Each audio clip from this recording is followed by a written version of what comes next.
एक प्रेमकथा अशी ही रोहित आणि अंजली हे बालपणीचे मित्र होते जे भारतातील एका छोट्या गावात राहत होते. एकत्र खेळणे, एकत्र शाळेत जाणे आणि चांगल्या भविष्याची स्वप्ने पाहत ते मोठे झाले होते. जसजसे ते मोठे होत गेले तसतसे त्यांना जाणवले की त्यांच्या मैत्रीचे आणखी काहीतरी रूपांतर झाले आहे. ते खूप प्रेमात होते, परंतु त्यांना माहित होते की त्यांचे कुटुंब कधीही त्यांच्या नातेसंबंधाला मान्यता देणार नाही. रोहितचे कुटुंब श्रीमंत आणि प्रभावशाली होते तर अंजलीचे कुटुंब गरीब होते आणि उदरनिर्वाहासाठी धडपडत होते. ते वेगवेगळ्या जातींचे होते आणि त्यांच्या कुटुंबांमध्ये पिढ्यानपिढ्या चाललेला कलह होता. या सर्व अडथळ्यांना न जुमानता रोहित आणि अंजलीने एकत्र राहण्याचा निर्धार केला होता. एके दिवशी रोहितने धाडसी पाऊल उचलायचे ठरवले. तो अंजलीच्या घरी गेला आणि तिला तिच्यासोबत पळून जायचे असल्याचे सांगितले. अंजली सुरुवातीला संकोचत होती, पण रोहितने मन वळवले. त्याने तिला त्यांच्या गावातील बंधने आणि पूर्ण घरापासून दूर प्रेम आणि आनंदाने भरलेले जीवन देण्याचे वचन दिले. शेवटी अंजलीने होकार दिला आणि त्यांनी त्यांच्या सुटकेची तारीख निश्चित केली. त्यांनी मध्यरात्री निघून दूरच्या शहरात जाण्याची योजना आखली जिथे ते एकत्र नवीन जीवन सुरू करू शकतील. पण गोष्टी ठरल्याप्रमाणे झाल्या नाही. ते गाव सोडून जात असताना अंजलीच्या कुटुंबियांनी त्यांना पकडले. तिचे वडील संतापले आणि त्यांनी रोहितला तात्काळ सोडण्याची मागणी केली. रोहितने नकार देत असे सांगितले की त्याचे अंजलीवर प्रेम आहे आणि तिच्यासोबत राहण्यासाठी काहीही करायला तयार आहे. अंजलीचे वडील रोहितवर हल्ला करणार होते तेव्हा अंजलीने आत प्रवेश केला. तिने तिच्या वडिलांना रोहित सोबत जाऊ देण्याची विनंती केली आणि सांगितले की ती त्याच्याशिवाय राहू शकत नाही. तिच्या वडिलांचा राग आणि त्याच्या मुलीवरचे प्रेम यामध्ये फाटलेले होते, परंतु अखेरीस त्याने माघार घेतली. पाठीवर कपडे आणि खिशात काही रुपये याशिवाय रोहित आणि अंजली गावातून निघून गेले. ते पायी प्रवास करत, मंदिरात आणि रस्त्यावर आश्रय घेत आणि भूक लागल्यावर अन्नाची भीक मागत. हा एक कठीण प्रवास होता, परंतु ते एकत्र होते आणि हे सर्व महत्त्वाचे होते. शेवटी त्यांनी शहर गाठले आणि काम शोधू लागले. रोहितला मेकॅनिकची नोकरी मिळाली आणि अंजलीने घरगुती मदतनीस म्हणून काम करायला सुरुवात केली. त्यांनी झोपडपट्टीत एक छोटी खोली भाड्याने घेतली आणि एकत्र आयुष्य जगू लागले. त्यांचे एकमेकांवरील प्रेम दिवसेंदिवस अधिकच घट होत गेले.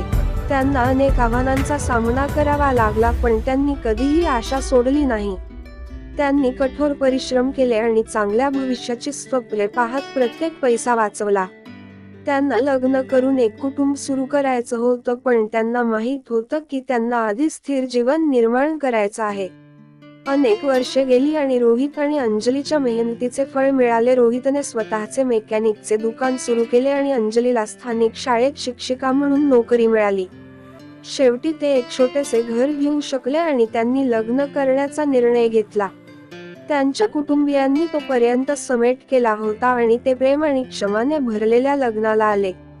रोहित आणि अंजलीला शेवटी कुठलीही भीती न ठेवता आपलं प्रेम जगासोबत शेअर करता आलं. त्यांनी त्यांच्या नवसाची देवाणघेवाण करताच रोहितने अंजलीच्या डोळ्यात पाहिलं आणि म्हणाला, काहीही असो, मी तुझ्यावर नेहमीच प्रेम करीन. मी रोज सकाळी उठतो आणि रात्री शांत झोपतो हे कारण तूच आहेस. त्यावर अंजलीने उत्तर दिले, तू माझे जग आहेस, माझे प्रेम आहेस, माझे सर्वस्व आहेस. मी आयुष्यात चांगला जोडीदार मागू शकलो नसतो. त्यांची प्रेमकथा त्यांच्या समाजातील अनेकांसाठी प्रेरणादायी होती. त्यांनी एकत्र राहण्यासाठी सर्व अडचणींचा सामना केला होता आणि ते विजयी झाले होते. प्रेमाला सीमा नसते आणि जिद्द आणि मेहनतीने काहीही शक्य आहे हे त्यांनी सिद्ध केले होते. रोहित आणि अंजलीचे जीवन आनंदी होते. त्यांनी जाड आणि पातळ माध्यमातून एकमेकांना आधार दिला आणि त्यांचे प्रेम दिवसेंदिवस दृढ होत गेले. त्यांना 2 मुले, एक मुलगा आणि एक मुलगी होती आणि त्यांनी त्यांना प्रेमाने आणि काळजीने वाढवले. त्यांची मुले त्यांचा अभिमान आणि आनंद होते आणि त्यांना त्यांच्यापेक्षा चांगले जीवन मिळावे अशी त्यांची इच्छा होती. त्यांना उत्तम शिक्षण आणि संधी देण्यासाठी त्यांनी कठोर परिश्रम घेतले आणि त्यांच्या मुलांनी त्यांच्या अभ्यासात उत्कृष्ट कामगिरी केली. एके दिवशी त्यांचा मुलगा कॉलेजमधून घरी आला आणि त्यांना सांगितले की त्याचे एका वेगळ्या जातीतील मुलीवर प्रेम झाले आहे. रोहित आणि अंजली थक्क झाले. त्यांनी आपल्या मुलांना नेहमीच सर्व पार्श्वभूमीतील लोकांचा आदर करायला शिकवले होते आणि त्यांना त्यांच्यासारख्या पूर्वजांचा सामना करावा लागणार नाही अशी आशा होती. पण त्यांना माहित होते की त्यांच्या मुलाचे प्रेम शुद्ध आहे आणि ते त्याच्या आनंदाच्या मागत उभे राहू इच्छित नव्हते. त्यांनी त्याला पाठिंबा दिला आणि त्याच्या मैत्रिणीचे त्यांच्या कुटुंबात खुल्या हातांनी स्वागत केले. त्यांच्या मुलीने त्यांच्या पावलावर पाऊल ठेवून वेगळ्या धर्मातील मुलाशी लग्न केले. रोहित आणि अंजलीला त्यांच्या मुलांचा आणि त्यांना मिळालेल्या प्रेमाचा अभिमान वाटत होता.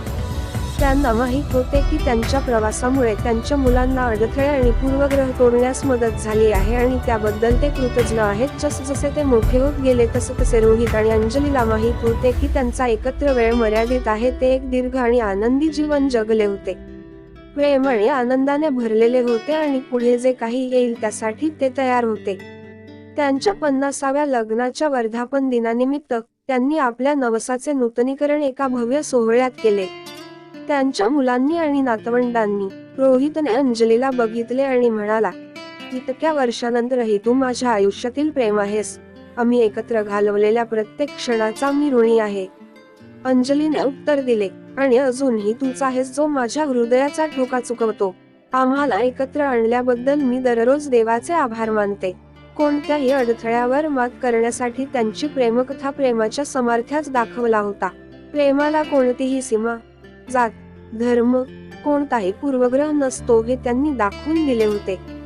त्यांनी त्यांचे जीवन त्यांच्या स्वतःच्या अटींवर प्रेमाने आणि दृढनिश्चयाने जगले होते आणि त्यांनी इतरांनाही ते करण्याची प्रेरणा दिली होती. सूर्यास्त पाहताना त्यांनी हात धरला. रोहित आणि अंजलीला माहित होते की त्यांचे प्रेम कायम राहील. ते गेल्यानंतरही त्यांनी प्रेम, आशा आणि लवचिकतेचा वारसा सोडला होता, जो येणाऱ्या पिढ्यांना प्रेरणा देत राहील.